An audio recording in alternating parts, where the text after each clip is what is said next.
All right, sports fans, how's everybody out there doing? William Martin coming at you one more time here on YouTube with another edition of the 300 Pounds of Sports Knowledge Podcast. Now, the Detroit Lions took the field today for the NFC Championship game, knowing that they were just 60 football minutes away from playing in their first Super Bowl in franchise history. And the Lions began that game like a team that was hell bent on getting the Super Bowl number 58, taking the opening kickoff and getting on the game's first possession on that big reverse to Jameson Williams for the 42-yard touchdown pass. And the young man out of Alabama was running so fast, he looked like he was about to hit his head on the goalpost. Okay, the Lions were in firm control today at the half as they were up 24-7. And you thought, just look out because the Lions, yes, these Lions are about to go to the Super Bowl. But to quote the great Lee Corso, not so fast, my friend. The second half belonged to the San Francisco 49ers while the Lions did their part to give this contest away. It's one of those where the football gods giveth and the football gods also taketh away. And what got the Lions to this point was their head coach, Dan Campbell, being a riverboat gambler. You think about it, the Lions went for it on fourth down more than any other team throughout the season. And today it was also their undoing. You think about it, it was 24-10 about midway in the third quarter. And the Lions passed up an opportunity to go for a field goal, which would have given Detroit a commanding 27-10 lead. And then following a drop pass by wide receiver Josh Reynolds on fourth down, the floodgates simply opened up for San Francisco. The Niners would quickly score to make it 24-17. That got the crowd back into the game. On Detroit's first offensive play of their next possession, a fumble by rookie running back Jahmyr Gibbs, which was recovered by San Francisco deep in Detroit territory. And before you blinked, the 49ers had tied this game back up at 24 apiece. And of course, they had all of the momentum going for them at that time. This Niners defense, they started getting it going and they started turning up the heat on Lions quarterback Jared Goff. And you think about it from Dan Campbell's standpoint. He was a backup tight end for the New York Giants when they blew that 24-point lead in the wild card round back in 2002 on the road at Candlestick Park against the San Francisco 49ers. And now, as the head coach of the Detroit Lions, he just blew a 17-point halftime lead today. You look at it, and there's going to be a lot of questioning of Dan Campbell with how this second half unraveled for the Lions. But for me, you look at it, where were your big guns in the second half? I know, I talked about the Jahmyr Gibbs fumble, but honestly, Jahmyr Gibbs didn't get the ball a lot in the second half. Amon-Ra St. Brown didn't get the football a lot in the second half. Neither did tight end Sam Laporta. And these were three big guys for you in this game. They were three big guys for you on the season. You think about what Amon-Ra St. Brown in this contest when he got the football, 7 catches for 87 yards, as his Niners defense really couldn't stop him. Sam Laporta, 9 catches for 97 yards. And then, of course, the explosiveness of Jahmyr Gibbs. As a team, the Lions had 182 yards on the ground tonight. And it's one of those where if you look at the stats, you would have thought that the Detroit Lions won this game. But once you watch the game itself, you could clearly see why the Lions lost. They had 28 total first downs today, 6 of 12 on third down, 442 yards of offense. They only had 2 penalties. And it's one of those, they also, forced an interception out of Niners quarterback Brock Purdy. But when it was all said and done, the Detroit Lions simply went out there and snatched defeat from the jaws of victory. You just think about it. The Lions had their opportunity to put this contest away and they fail to capitalize. And you can get away with that against bad teams. But here in the postseason against the better teams, you have to seize the moment. And I understand.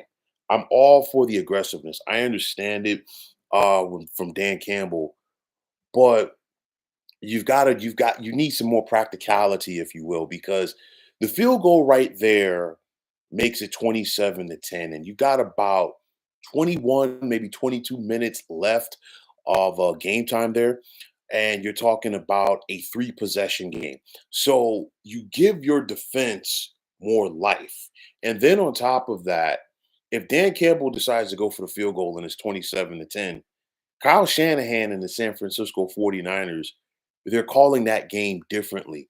Maybe there's more panic in Brock Purdy on offense because Brock Purdy, just like it was last week in the fourth quarter against the Green Bay Packers, that young man was dialed in the second half, both with his arm as well as his legs, and of course, the other big time playmakers stepped up for the San Francisco 49ers. But getting back to Kyle Shanahan, maybe he calls that game a little bit different with his team down 17 points as opposed to 14, because being down 14, now you just have to sit back and say, okay, you know what?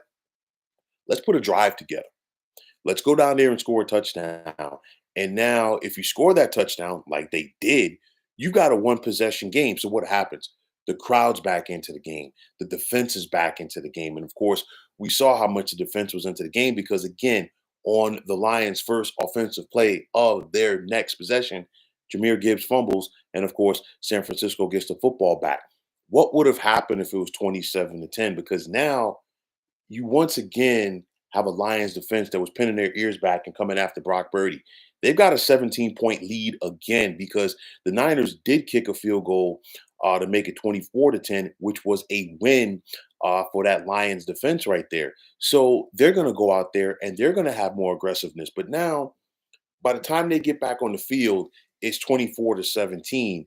Okay, or pardon me, it was 24-10. They let the Niners go down the score clearly to make it 24-17. But after that, you just look at it. The Lions defense, they didn't have the same juice that they did in the first half. So that was a big play. It's just like last week, and I talked about this um, when the 49ers came back and beat the Packers. Things would have changed if Anders Carlson makes that field goal to make it 24-17. Yes, I know that the Niners still could have driven down the field and scored the game tying touchdown, but at 24-17, you're kicking the football off as opposed to giving San Francisco the ball on a shorter field. And you know what? You've got momentum to work with. A lot changed on that play. We also saw it once again later in the game today, where the Lions had another opportunity on fourth down to kick the field goal. And of course, Dan Campbell passed it up and went for it on fourth down, and they got stopped again. That was big because the 49ers turned that around, went down there and scored another touchdown to make it 34-24. And if you're Detroit and you're driving now, you do score a touchdown to make it 34-31. But instead of making it 34-31, you're driving to tie the game and possibly win the game. It's one of those where, you know what, sometimes you outthink yourself. And I know I've had this, I've talked about this multiple times, on this channel about the analytics aspect in today's game. And of course, there are going to be people on TV calling these games that are going to say, you know what, well, the stats say you do this and the coach was right.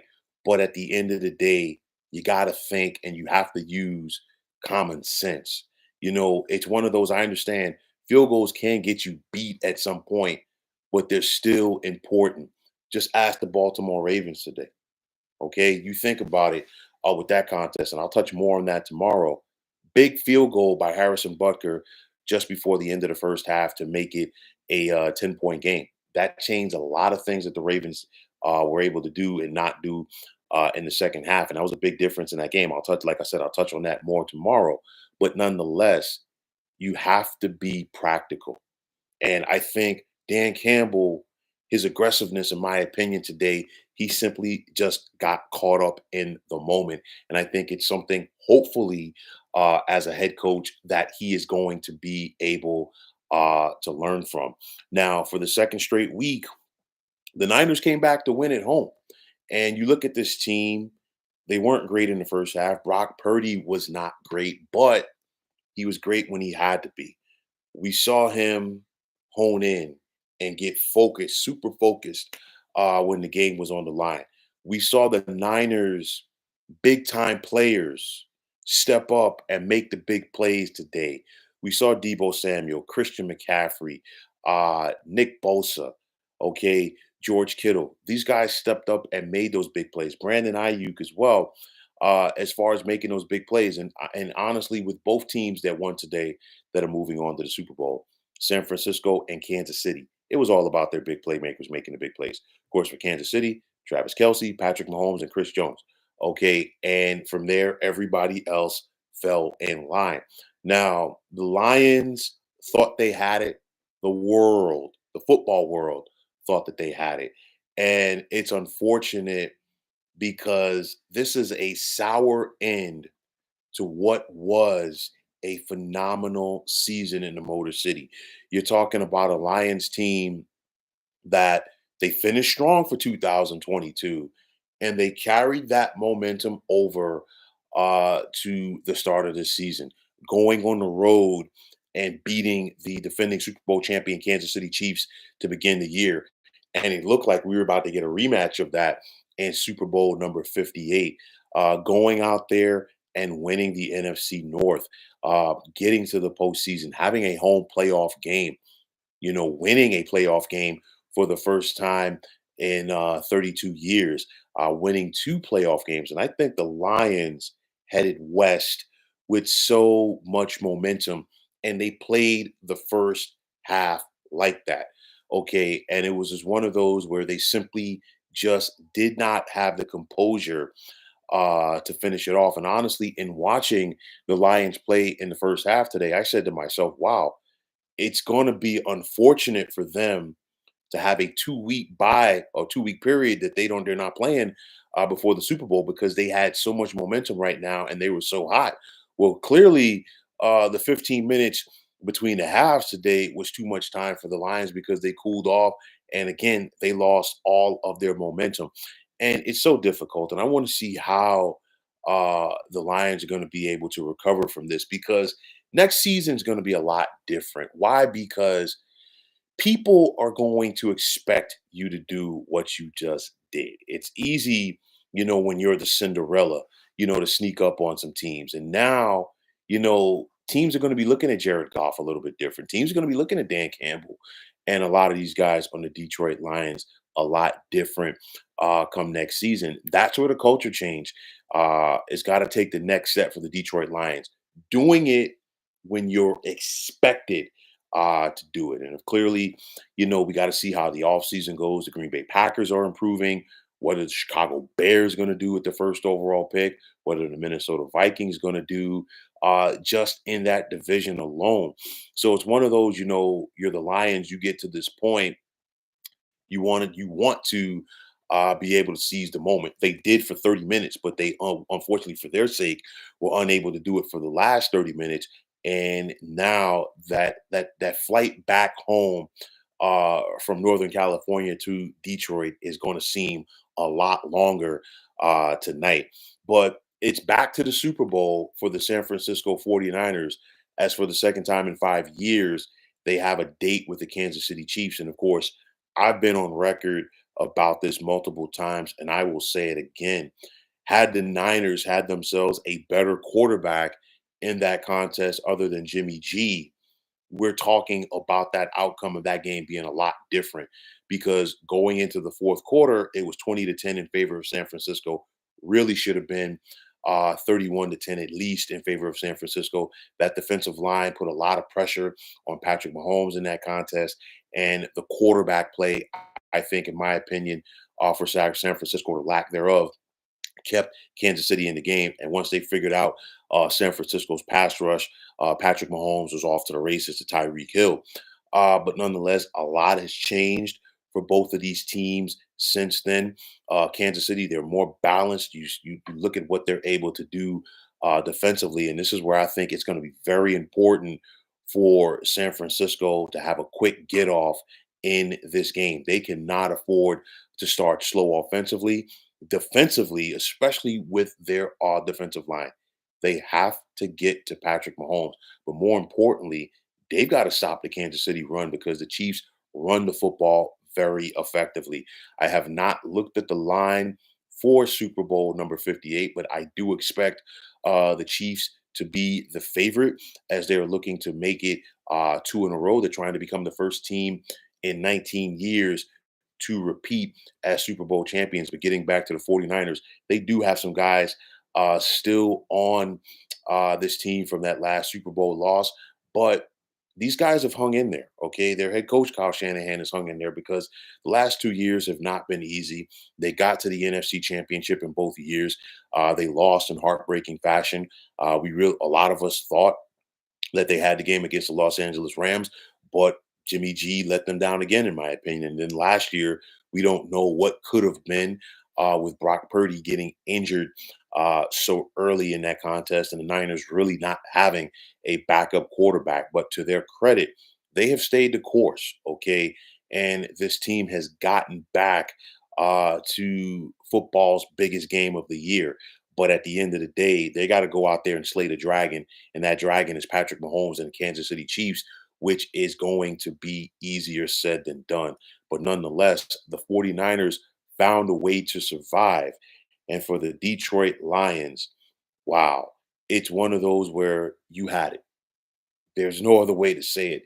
You had it and you simply found a way to lose. And I think this could possibly stay with the Detroit Lions for a long time. But make no mistake about it, the press in Detroit, and it's unfortunate, but it's the nature of it.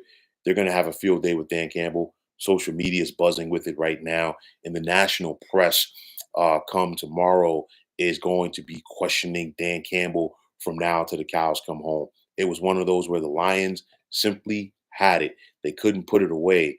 And for the folks in the Motor City, they just have to wonder what could have been. I mean, I was looking at it and I was saying to myself, wow, the folks in Detroit are about to buy up all of the tickets for Super Bowl number 58 because I expected the Motor City and the folks in the greater Detroit area, period, to show up and show out for their support in Vegas in 2 weeks for their beloved Lions, but that was not the case. The Niners had to resolve. They found a way to win.